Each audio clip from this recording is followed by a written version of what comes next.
Boa noite.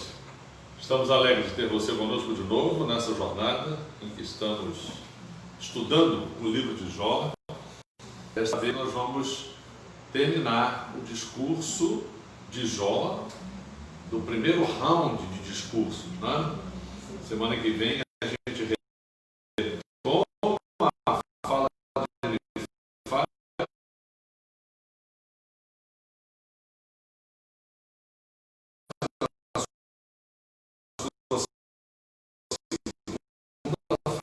os seus discursos. Nós hoje vamos abordar em hebraico, vai aparecer aí, só no YouTube, vai ficar gravado, para quem não sabe, quem está mais só no Face, depois pode lá recorrer ao YouTube, dê o seu like, você vai ter a chance de ver o texto hebraico. O texto que está em azul, num retângulozinho róseo, como o pessoal gosta de dizer aqui no Acre onde eu moro, esse texto é o texto no hebraico. Curiosamente, ele é lido da direita para a esquerda. Você olhando para o slide, você vai ler da direita para a esquerda. E evidentemente, logo acima está a tradução. A tradução ela não está seguindo a sequência da língua portuguesa. A gente está dando assim uma roupagem de língua hebraica na tradução para o português, para que você entenda mais ou menos como que aparece na ordem da língua hebraica, como que aparece a fala do personagem, a fala de Jó, tá bom? Então é como se a gente estivesse assim mais perto, né, da fala de Jó, do modo como ele fala, não é? É muito interessante a língua hebraica, é muito... Você vai poder até contar as palavras, não é? No hebraico você vai ver a diferença. A língua hebraica é muito sintética.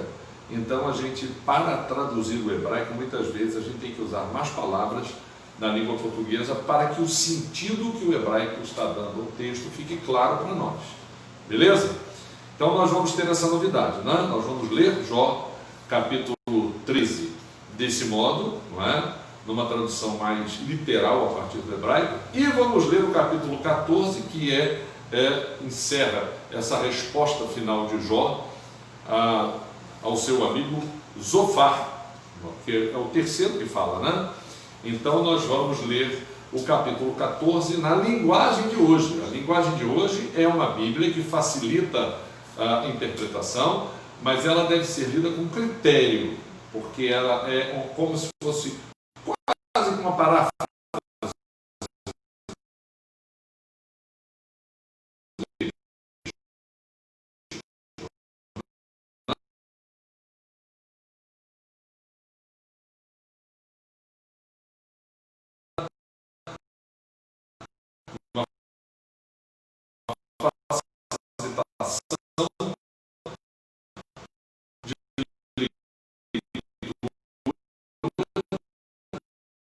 Ela deve ser comparada àquela tradução, mas quem ajuda a comparada com as pessoas. Eu não uso para estudo, nem uso para estudo, certo? Eu uso assim como momento de estudo bíblico, em que a gente pode fazer comparação e argumentar o modo como o texto está escrito, né? Então vamos lá. Nós vamos cantar o hino hoje, mas antes de cantar o hino, a gente já começa lendo o capítulo 14 do livro de Jó, tá? Quer dizer, hoje nós vamos abordar o 13 e o 14. Eu estou começando pelo 14 porque o 13 você vai ler comigo quando a gente começar o estudo. Evidentemente, quando a gente abordar o 14, a gente vai estar repetindo ponto por ponto que a gente está lendo agora, mas já que a gente vai ler o 13 para não haver uma repetição em seguida do mesmo texto, nós vamos ler agora o 14. Eu estarei lendo 2 versículos na linguagem de hoje, acompanhe na sua Bíblia e faça a comparação, e a minha congregação aqui respondendo vai estar lendo a versão da Sociedade Bíblica, a versão que a gente usa, a versão mais encorpada, de linguagem mais culta, né? Que é a tradução da Sociedade Bíblica do Brasil. Vamos ler de 2 em 2 versículos, Jó, capítulo 14, tá? Eu leio 2, a minha congregação os outros 2, até o final. Todos somos fracos desde o nascimento, nossa vida é curta e muito agitada. O ser humano é como a flor que se abre e logo murcha, como uma sombra ele passa e desaparece. e sobre tal homem abres os olhos e o fazes entrar em juízo contigo, quem da imundícia poderá tirar coisa pura? Ninguém. Vocês estão lendo o 14? Sim. Leram o 3 e o 4? Sim. Tu já marcaste quantos meses e dias cada um vai viver. Isso está resolvido e ninguém pode mudar. Para de olhar para nós e deixa-nos em paz, até que o nosso dia chegue ao fim, como chega ao fim o dia de um trabalhador. Porque há esperança para a árvore, pois mesmo cortada ainda se renovará, e não cessarão os seus rebentos. Se envelhecer na terra a sua raiz, e no chão morrer o seu tronco, basta um pouco de água e ela brota, soltando galhos como uma planta nova. Mas quando alguém morre, está acabado. Depois de entregar a alma, para onde vai? como as águas do lago se evaporam e o rio se esgota e seca, assim o homem se deita e não se levanta. Enquanto existirem os céus, não acordará, nem será despertado do seu sono.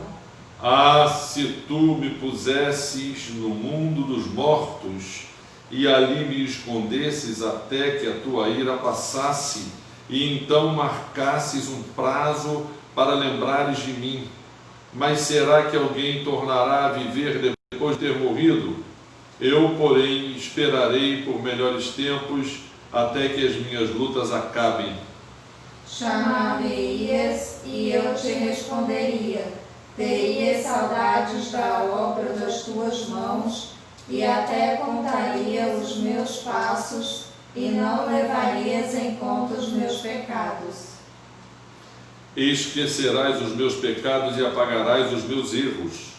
Mas assim como as montanhas vão se desmoronando e as rochas saem dos seus lugares, como as águas gastam as pedras e as cheias arrebatam o pó da terra, assim destróis a esperança do homem.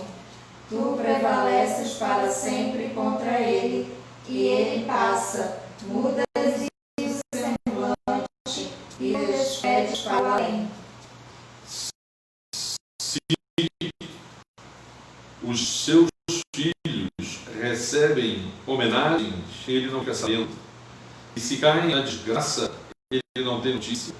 Ele sente apenas as dores do seu próprio corpo e a agonia do seu espírito. Creio que deu para notar as diferenças, né? De uma versão para outra, né?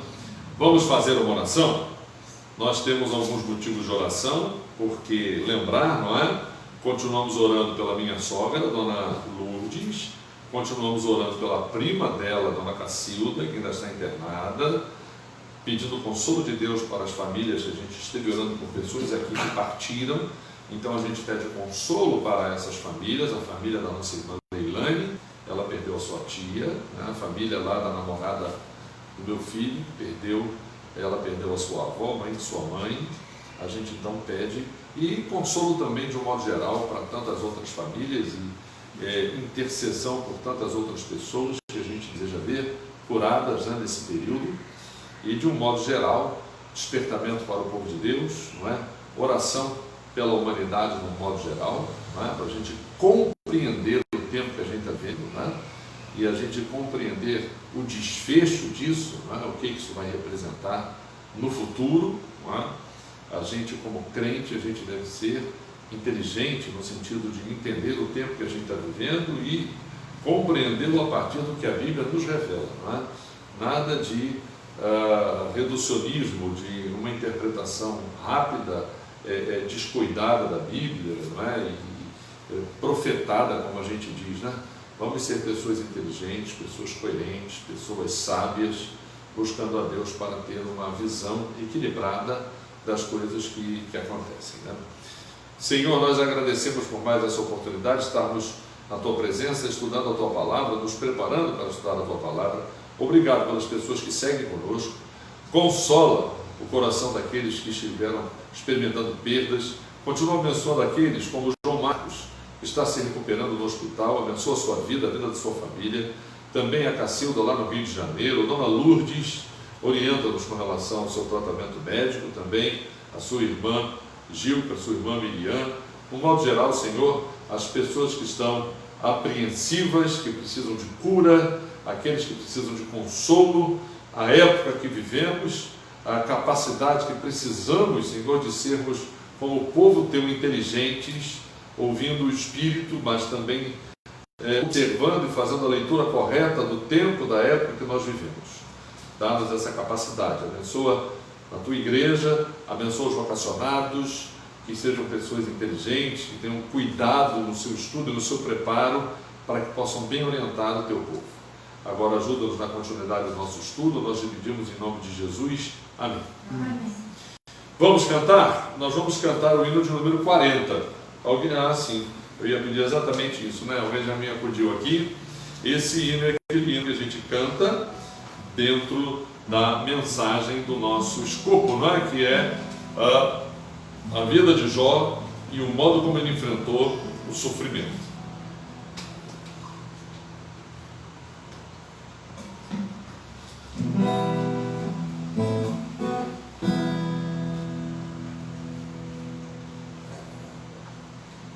Deus proverá.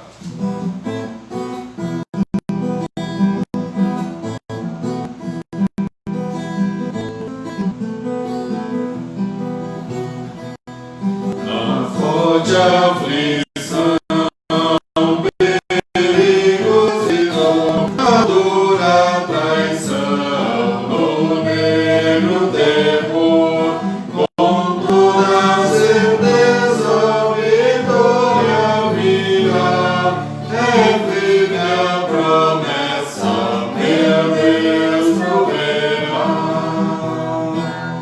Aos céus o Senhor aqui vem valer, em tudo virá do mal defender, pois Cristo bem perto de nós se achará, cumprindo a promessa, meu Deus proverá. Se nem Satanás nos amedrontar, com medo falais e a fé nos tirar, não pode, pois sempre fiel ficará. Não fica a promessa, meu Deus proverá. No de labor, no esforço tenaz, somente o Senhor vitória nos traz. Em sua bondade nos socorrerá, na boa promessa, meu Deus proverá. No canto final da morte ao chegar, ó voz divina, luz angelina, a doce esperança do bem que virá, diremos confiantes, meu Deus proverá. Amém. Vamos lá, vamos à nossa jornada. Está aí no seu vídeo, não é? Estudo do livro de Jó, parte 9. Parte 9, essa parte compreende os capítulos 13 e 14, né? Já está aí, você está vendo no retângulo arrozeado, né? Alaranjado claro, capítulo 13, 1 e a leitura em hebraico, não é? A gente, para tentar ler para você, Henkol Rata Eini Sham'a Azeni Vatavem La. Só vou ler esse, tá? Isso aí é o versículo 1 do capítulo 13 de Jó, não é? E Jó se refere ao que os seus amigos disseram, mais exatamente ao que Bildade não, né? Ao que Zofar acabou de dizer, e eles chegaram a um lugar comum. Jó entende que eles chegaram a um lugar comum, eles falaram óbvio, né? Os amigos de Jó têm dito naquela terra de que quem sofre é quem tem uma vida a pagar. Deus retribui com sofrimento ao pecador e retribui ao justo com coisas boas. E a gente já comentou que isso não é verdade, não é nem real e não é bíblico. A Bíblia não confirma que seja assim. Nós já lemos aqui o Salmo 73, em que o salmista ele exatamente se desorienta, ele fraqueja ao perceber que ele luta por ser justo, né? E enfrenta uma série de provações, enquanto ele olha à sua volta uma série de pessoas injustas, como a gente diz na gíria, se dando muito bem. Então Jó diz: eis que tudo viram olhos meus e ouviram ouvidos meus e entenderam isso. Quer dizer, isso que vocês estão dizendo, isso que vocês estão falando para mim, não é? Os meus olhos estão cansados de ver, os meus ouvidos cansados de ouvir. Como sabem vocês, sei também eu, não inferior eu, como, ou seja, comparado a vocês, né? O hebraico, mas literalmente é assim que Jó está dizendo, né? Eu sei o que vocês sabem, como sabem vocês, eu também sei, não sou inferior como a vocês, comparado a vocês. Mas eu ao Todo-Poderoso falarei e ponderar com Deus desejarei. É nesse ponto que os amigos de Jó se escandalizam com ele, né? Eles são os amigos de Jó teóricos em relação a Deus, tratam Deus numa distância tremenda, né? Aliás, a vinda de Jesus, o Evangelho, representa uma aproximação do homem com Deus, um cara a cara do homem com Deus. A gente já comentou aqui que há um exagero, não é? Às vezes, né, em outras religiões, um distanciamento em relação a Deus. Por exemplo, Jesus, uma das coisas que acusaram Jesus foi chamar Deus de Pai. Então disseram que era muita intimidade para Jesus chamar Deus de Pai. Aliás, Jesus chamar Deus de Pai, para os judeus daquela época, era uma blasfêmia, porque Deus não tem filho. Para começar, começo de conversa. Mas quando os discípulos pediram a Jesus que lhes ensinasse a orar, e oração é diálogo com Deus, a gente está tendo uma aula de diálogo com Deus. Jó está travando um diálogo franco e aberto com Deus que escandaliza os amigos, não é? Então, quando os discípulos pediram para Jesus ensinar, lá em Mateus, no Sermão do Monte, Jesus falou: vós orareis assim, Pai. Então, chamar Deus de Pai é um atrevimento, mas é um atrevimento que a Bíblia, ela legitima, não é? O autor de Hebreus diz que nós temos intrepidez para entrar nos santos dos santos, e nós podemos chamar Deus de Pai, não é? Logo no início do Evangelho de João, Jesus tem um diálogo com Nicodemos, e Jesus desafia Nicodemos a entender o que é o novo nascimento. E João já disse lá na introdução do seu Evangelho que aquele que crê, aquele que recebe a Jesus, nasce da parte de Deus. Então, uma das confirmações, né, de que Jesus era o Filho de Deus, Pedro diz lá na sua carta: foi a voz que ele ouviu do céu, este é meu Filho no qual eu tenho prazer. E eu costumo dizer, provocativamente, né, que aquele que crê em Jesus ouve de Deus isso: tu és meu filho, eu hoje te gerei. Ser crente em Jesus é ter sido gerado por Deus, filho dele, e ter com Deus essa intimidade que Jó tem, falar com Deus da maneira franca, em nome de Jesus. Hebreus diz assim: pelo novo e vivo caminho que ele abriu por sua carne. Na nossa salvação, o lugar da nossa salvação é na cruz de Cristo, e a partir daí Deus se revela, e em nome de Jesus nós podemos ter uma conversa franca com Deus.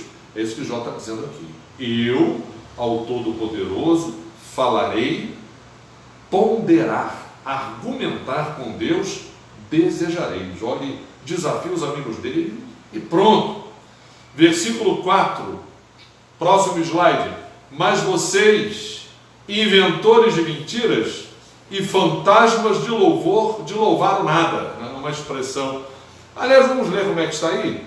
Eu gostaria que alguém lesse para mim aí na versão da Sociedade Bíblica, Jó 13:4,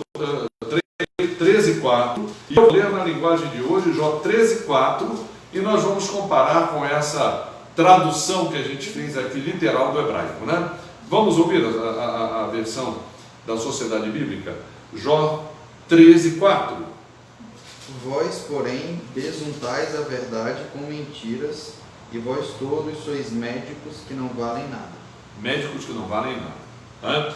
Aqui, na linguagem de hoje, diz assim: vocês disfarçam a sua ignorância com mentiras, são como médicos que não curam ninguém. Então, realmente, eu vi no hebraico a palavra médico que não cura ninguém, mas também pode ser lido: vocês são inventores de mentiras, fantasmas de louvar o nada. Não é?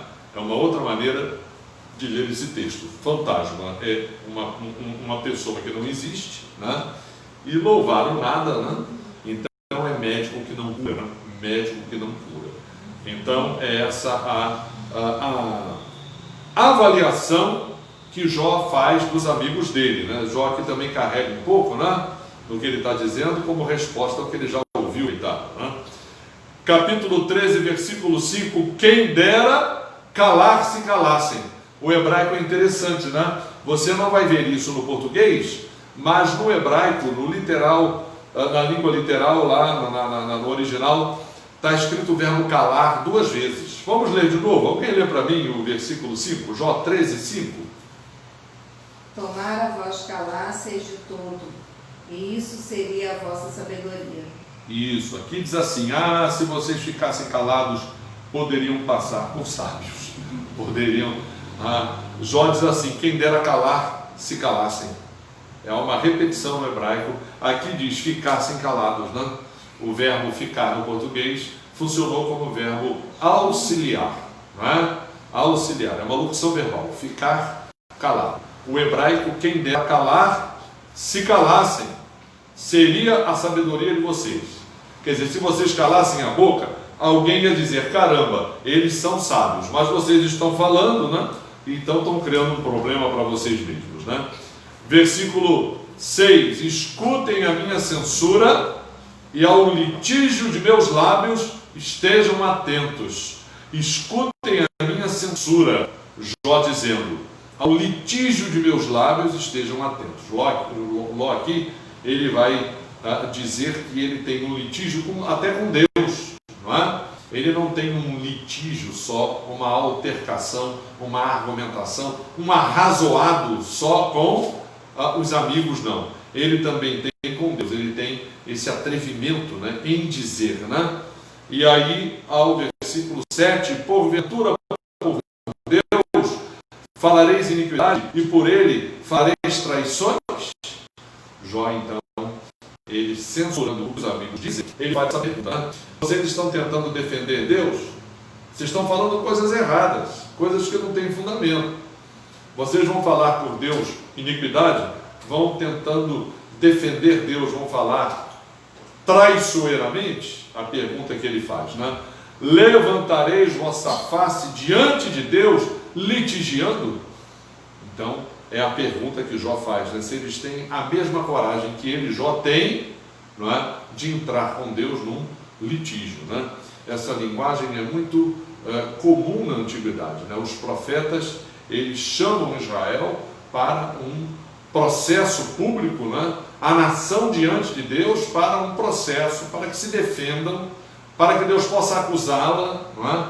De vez em quando, no Antigo Testamento, os profetas usam essa imagem, né? De uma altercação, como se fosse num julgamento, né? Entre Deus e o povo, porque o povo não cumpriu a aliança que fez com Deus, né? Então aqui Jó está dentro desse contexto, né? Que bom que esquadrinhasse vocês, quer dizer, que bom que Deus esquadrinhasse o coração de vocês, ou como se zomba de um qualquer, vocês zombariam de Deus?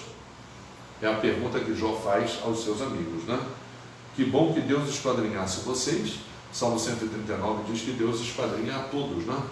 O próprio salmista, que é um crente, o próprio salmista que crê, ele diz: esse conhecimento é sobremodo elevado para mim. Deus me esquadrinha, né? E graças a Deus, Deus nos esquadrinha, mas tem Jesus que morreu por nós e nos perdoa, não é? E nos justifica pela fé, que era o caso de Jó. Como se zomba de um qualquer, vocês vão zombar de Deus? Jó pergunta para os amigos, né? Repreenderá vocês.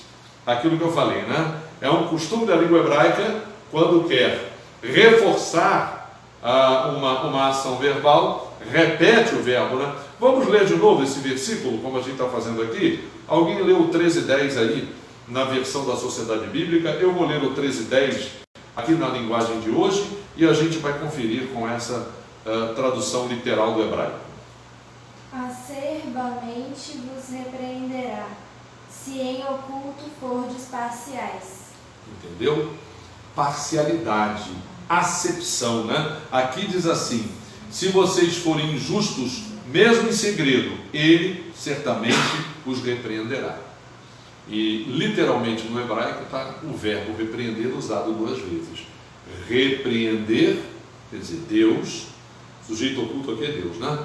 Ali está acerbamente, eles usaram um advérbio, uma forma adverbial, né? Acerbamente, né? Repreenderá vocês. Deus vai repreender vocês se entre faces, entre pessoas, vocês fizerem o quê? Separação. Provavelmente Jó está dizendo para os amigos que eles estão julgando Jó indevidamente, né?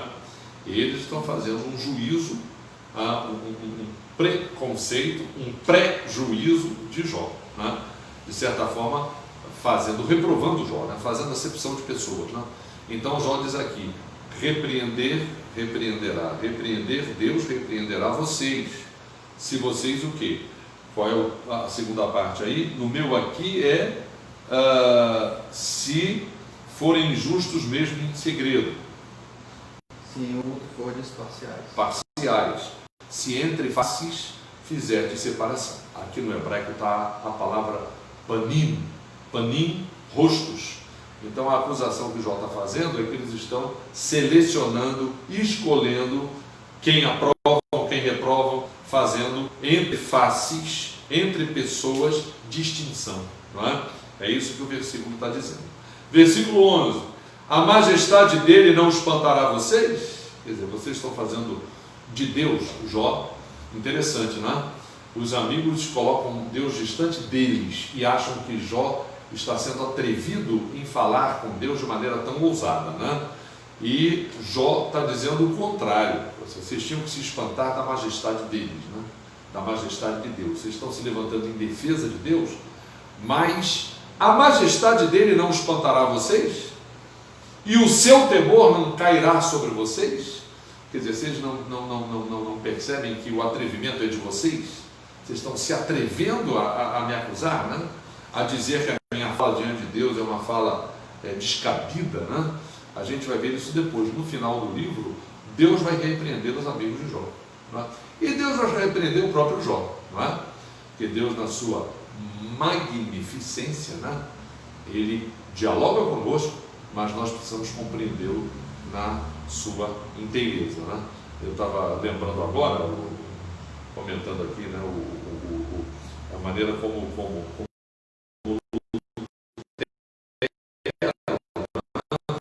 ele operou essa revolução, né? Lutero desburocratizou a fé, né? Quem é o sacerdote? Você. A quem que você confessa o teu pecado? Você é um sacerdote para confessar o teu pecado, para obter a absolução dele? Não.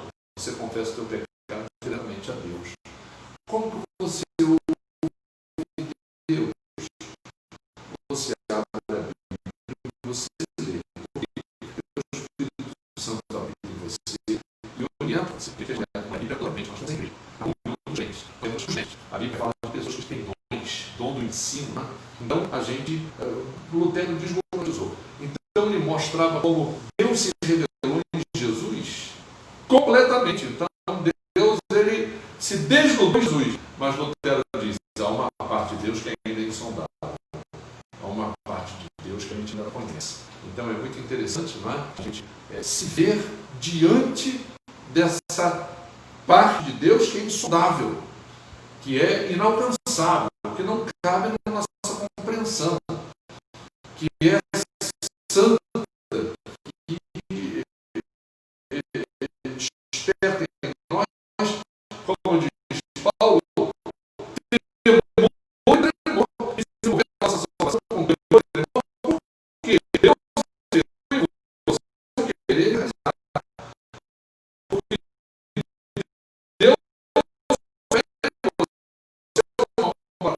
Deus dá um santo temor e temor.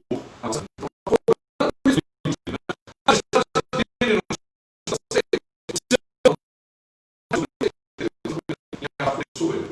Acho que você não teve Deus. Totalmente ignorantes, né? Temor de Deus. Né? Vamos lá. Memórias de vocês, provérbios de cinza. A respeito de argila, a grandeza de vocês. O que diz o versículo 12 aí? As vossas máximas são como provérbios de cinza, os vossos baluartes de barro. Isso, né? Argila, né? A grandeza de vocês é como se fosse argila, que se dissolve com a água da chuva, né? Calai-vos perante mim, falarei eu, venha sobre mim o que vier. Vocês é que se calem, porque eu vou falar e venha sobre mim o que vier. Jó dizendo, né? Eu vou continuar falando. Porque tomaria carne minha nos dentes e vida minha poria na minha mão? Né? Por que eu faria isso comigo? Né? Jó, ele está dizendo, o que diz o 14 aí? Vamos ler, leiam para mim o 14. Tomarei a minha carne nos meus dentes e porei a vida na minha mão. Isso.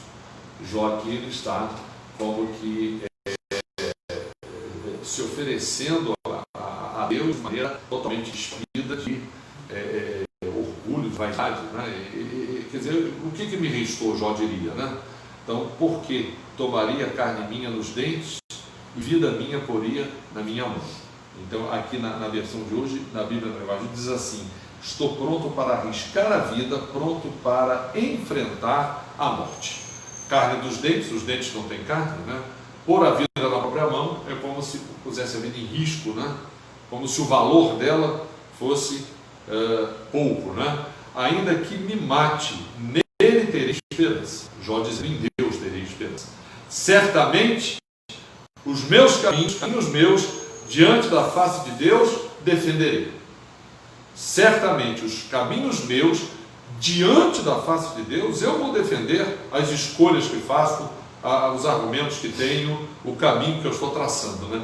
Também isso para mim salvação, porque o ímpio diante da face dele não virá. Jó então se distingue como justo diante de Deus, né? No Salmo 1, né? A Bíblia diz que o justo é como uma árvore plantada junto à corrente de águas, que no devido tempo dá o seu fruto, a sua folhagem não murcha, tudo quando ele faz será sucedido. E o ímpio é como a palha que o vento dispersa. Não tem o que dizer, né? O perverso não vai prevalecer no juízo. Os pecadores vão ficar de fora da congregação dos justos.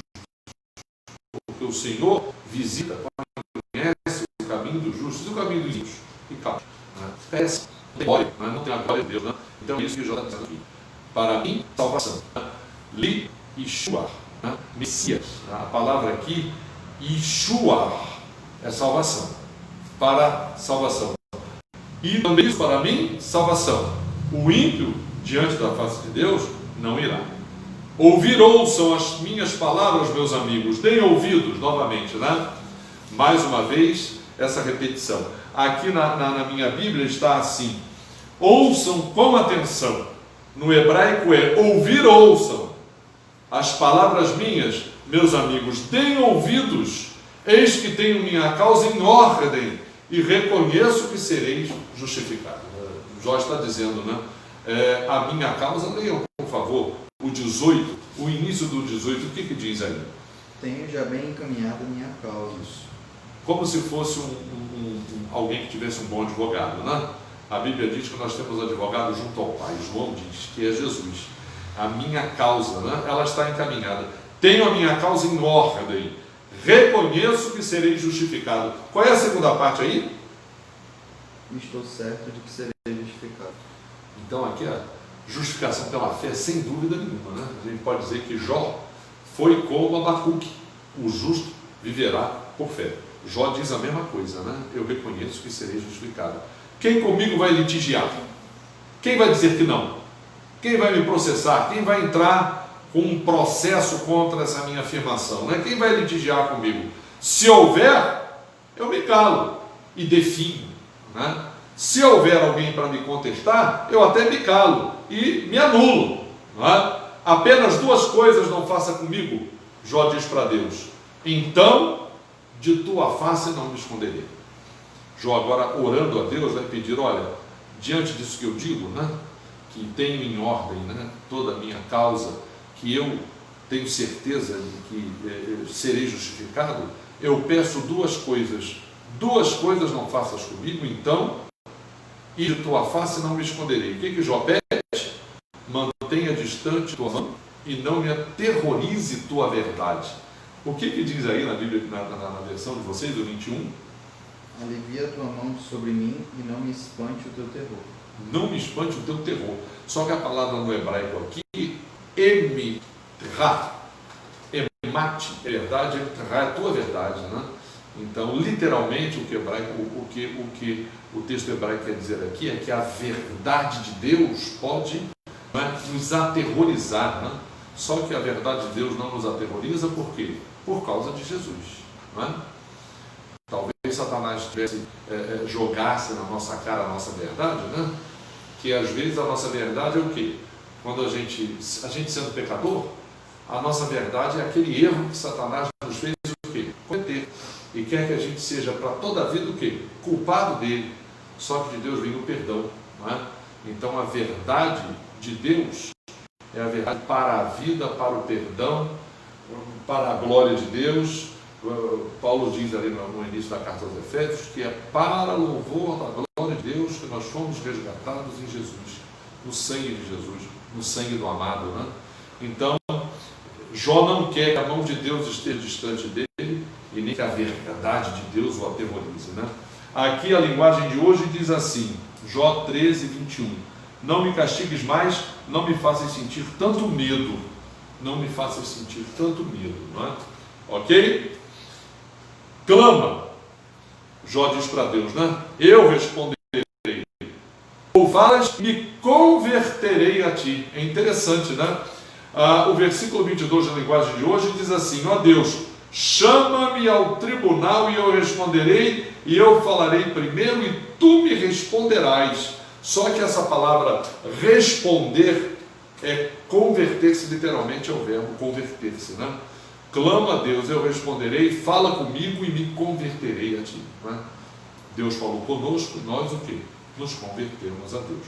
O verbo chuve no hebraico, às vezes ele fica camuflado. No Salmo 23, por exemplo, quando diz lá, refrigera a minha alma, esse verbo está lá presente, né? Converte a ti a minha alma, né? E aqui, quando Jó vai dizer responderei a ti, é como se ele dissesse, me converte, né? A nossa resposta a Deus qual é? A conversão, né? A gente gera que seja assim, né? Que toda pessoa que ouça o evangelho que responda como? Se converter, né? Essa é a ideia aqui que Jó quer dizer, né? Quantas para mim culpas e pecados? Jó pergunta a Deus. Transgressão minha e pecado meu, notifica-me. É aquela tese de Jó, né? Se eles estão dizendo que eu estou sofrendo por causa do pecado que eu cometi, meu Deus, me mostra. Se eles têm razão, eu quero que tu me mostres, tá, a culpa da acusação deles. Porque culpados diante de Deus, nós somos, mas justificados pela fé em Jesus, também somos. Então Jó trazia consigo essa convicção, né? Todo crente do Antigo Testamento trazia consigo a justificação, a certeza da justificação pela fé. quando o apóstolo Paulo cita em Romanos que Abraão creu em Deus e isso lhe foi imputado para a justiça, ele está citando o Gênesis, está citando Moisés. Então, no Antigo Testamento, a justificação sempre foi pela fé, nunca foi pelo cumprimento da lei, porque ninguém cumpriu a lei de Moisés, a não ser Jesus. Tá? Estamos chegando perto do final do capítulo 13.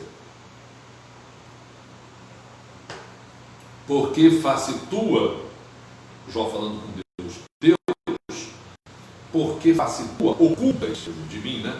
E consideras a mim como inimigo teu. Jó está dentro daquele raciocínio do versículo anterior. Eles estão dizendo que eu tenho culpa? Senhor, mostra que culpa é essa. Escondes a tua face de mim? Consideras-me como inimigo teu? Porque aterroriza um restolho. Esta palha seca persegues? Jó dizendo, né, que ele é um restolho, um resto, né? É uma palha seca. Deus está perseguindo? É o que os amigos estão dizendo. Então Jó se queixa. É verdade isso? Eu estou sendo perseguido, né? Espreitador, né? Lembra daquele trecho lá de trás que ele chama Deus de espreitador? Eu não consigo nem engolir a saliva. Tu não deixas nem eu engolir a minha saliva, né? Piscar o olho, engolir saliva, né? E dar um espirro de vez em quando, uma coisa assim, né? E Jó falou, nem consigo, né?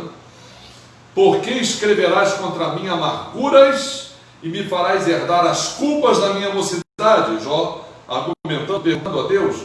Versículo 27, debilitas meus pés num cepo. Literalmente isso aqui é aquele castigo que existia de se prender o pé num cepo e bater no pé para que a pessoa depois não pudesse nem andar, nem caminhar, né? Debilitas meus pés num cepo. Montas guarda aos meus caminhos e demarcas onde piso. Quer dizer, Deus não está deixando nenhum espaço para Jó, não é? Montou guarda aos caminhos de Jó e demarcou as pegadas de Jó, não é? E o último versículo do capítulo 13, embora eu seja como coisa consumida e deteriorada e como vestido comido por traças. Eu sou uma coisa consumida, deteriorada, vestido comido por traças, mas tu montaste guarda aos meus passos, toma conta dos meus caminhos e delimitas onde eu vou pisar. É uma marcação cerrada, né? Deus é o pior beck que tem, né? Marcando Jó em cima, né?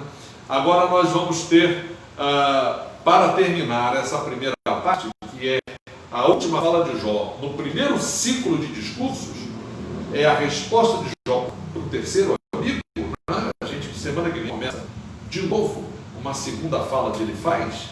A gente vai fazer no capítulo 14, no vernáculo, tá certo? O homem nascido de mulher vive breve tempo, cheio de inquietação, nasce como a flor e murcha. É Jó dizendo da condição humana. Foge como a sombra e não permanece. E sob tal homem abres os olhos e fazes entrar em juízo contigo? Jó perguntando para Deus, né?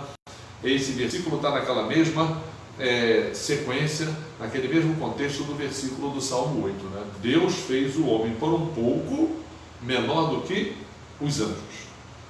E aí, você aplicando a Jesus, por um pouco o Filho de Deus foi feito menor do que os anjos. Em que sentido? Morte.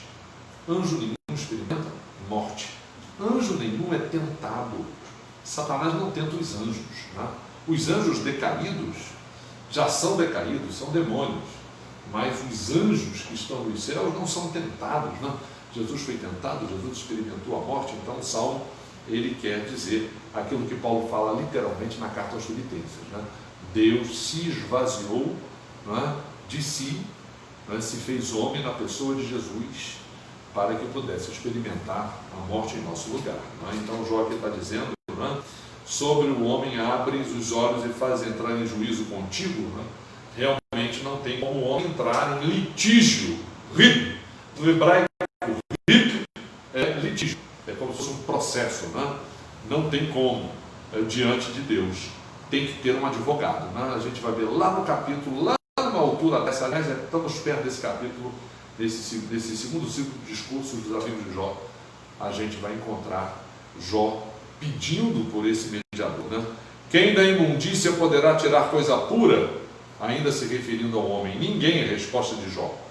visto que os seus dias estão contados, os dias do homem, contigo está o número dos seus meses. Deus sabe, Deus conhece. Tu ao homem puseste limites, além dos quais não passará, isso é verdade. Desvia deles os olhares, para que tenha repouso, até que como o jornaleiro tenha prazer no seu dia. Como se Jó dissesse, olha, Deus, se tu não tiras os teus olhos de cima dos homens, coitado dos homens, eles não têm prazer, eles não têm alegria, eles vão ficar carregando a sua carga, eles têm que ficar alienados de ti, porque é um peso muito grande, não é? A tua santidade, o teu juízo nos ombros dos homens, né? Porque há esperança para a árvore, pois mesmo cortada ainda se renovará, e não cessarão os seus rebentos. Se envelhecer na terra a sua raiz, no chão morrer o seu tronco, ao cheiro das águas a árvore brotará, dará ramos como a planta nova. O homem, porém, morre e fica prostrado. Expira o homem onde está.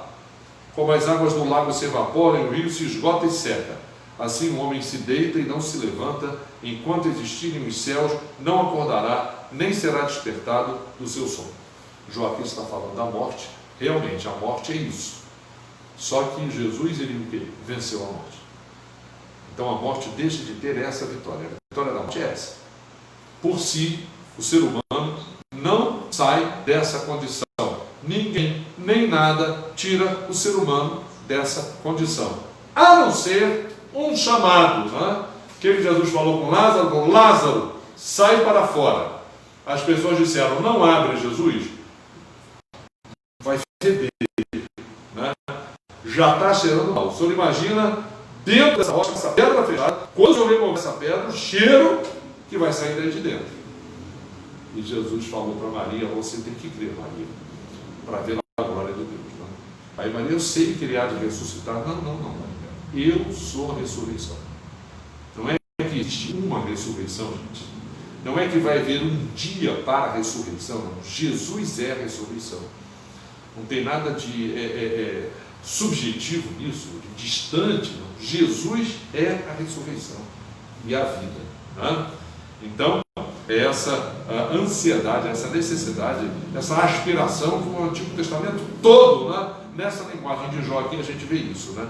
Que me encobrisses na sepultura e me ocultasses até que a tua ira se fosse, me pusesses um prazo e depois te lembrasses de mim, Jó dizendo, né?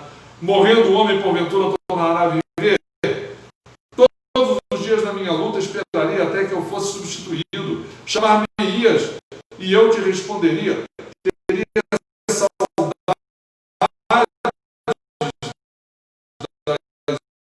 saudade da obra de tuas mãos e até contaria os passos, não levareis em conta que não tinha dado prazer para ti. Voltaria a guarda como que vigiando Jó. Não, meus passos, os caminhos seriam, tu não levaria em conta o meu pecado, a minha transgressão estaria selada no saco e encoberta as minhas iniquidades, como o monte se esmorou e se desfaz e a rocha que se remove do seu lugar, com as águas gastam as pedras e encheias arrebatam a terra, assim destrói a esperança do homem. Jó aqui uma vez dizendo para Deus, na sua franqueza, que comparado à grandeza de Deus, à eternidade de Deus, o homem é como um monte que se esmorou e se desfaz, uma rocha que se remove do seu lugar, água que gasta pedra, cheia que arrebata toda a terra e por aí vai, né? Jó está dizendo aqui no começo desse versículo que a transgressão dele estaria selada no saco, terias encoberto as minhas iniquidades. Na verdade, Deus em Cristo, né? Encobre, paga, encobre, não é que esconde, né? Mas expia o preço da nossa iniquidade e do nosso pecado, né? Jó aqui está fazendo uma suposição que isso pudesse acontecer, né? Tu prevaleces para sempre contra ele e ele passa, o ser humano. Mudas-lhe o semblante, o despedes para o além, os seus filhos recebem honras, aquele que morreu, e ele o não sabe, são humilhados. O que morreu não sabe que os filhos são humilhados, sente as dores apenas de seu próprio corpo e só a seu respeito sofre a sua alma. Então, Jó está falando da fragilidade humana, né? Do triste fim da condição humana. E assim termina o capítulo 14. Né? Jó ele termina nesse aspecto negativo, né, da condição humana. Então nós vamos na semana que vem ouvir a réplica, né, ou tréplica, né, porque ele já falou, ele agora vai fazer a sua tréplica, né, porque ele falou lá atrás, Jó respondeu, e agora ele vai voltar a dizer, e a gente fica com essa deixa de Jó, né? Esses últimos versículos, Jó descreve a condição de falência do ser humano, uma vez não levado em conta a justificação pela fé, o resgate da condição humana que em Cristo Jesus Deus realizou. Né? Agradecemos a você mais uma vez estar conosco, viu? Demos um avanço, terminamos a primeira parte do ciclo de discursos do livro de Jó. Os 3 amigos já falaram, Jó já respondeu 3 vezes. Agora nós vamos para o segundo ciclo, quando os amigos vão falar de novo, menos um, Zofar, e depois a gente vai ouvir o Elifaz. Elifaz não, é o Elisur. Qual? É o 4º amigo de Jó. Eliú. Dona Regina nos socorreu. Eliú, tá? Vamos orar? Senhor, muito obrigado mais uma vez por essa jornada que nós fizemos aqui, entendendo a maneira franca e aberta, sem burocracia, como podemos falar contigo, resultado, Senhor, da nossa maturidade, resultado, Senhor, da ação do Espírito Santo na nossa vida. A Bíblia diz que Ele intercede por nós, nos ensina a orar. Paulo diz na carta aos Romanos que nós não sabemos orar como convém, mas o Espírito Santo intercede por nós, nos ensina, e nós te agradecemos por isso, porque temos essa abertura. O nosso caminho para ti é o caminho que Jesus Cristo conquistou através do véu, conquistou no seu próprio corpo, na sua própria carne, e nós te agradecemos por isso. Era uma expectativa do Antigo Testamento, era uma profecia que se cumpriu inteiramente, e o Novo Testamento aponta para isso, indica isso na pessoa de Jesus. Nós te agradecemos, louvamos o teu nome e pedimos que tu abençoes a todos que estão nos ouvindo, que as nossas angústias, que as nossas preocupações, que o consolo venha por meio de Cristo Jesus na nossa vida. Nós oramos em nome de Jesus. Amém. Muito obrigado.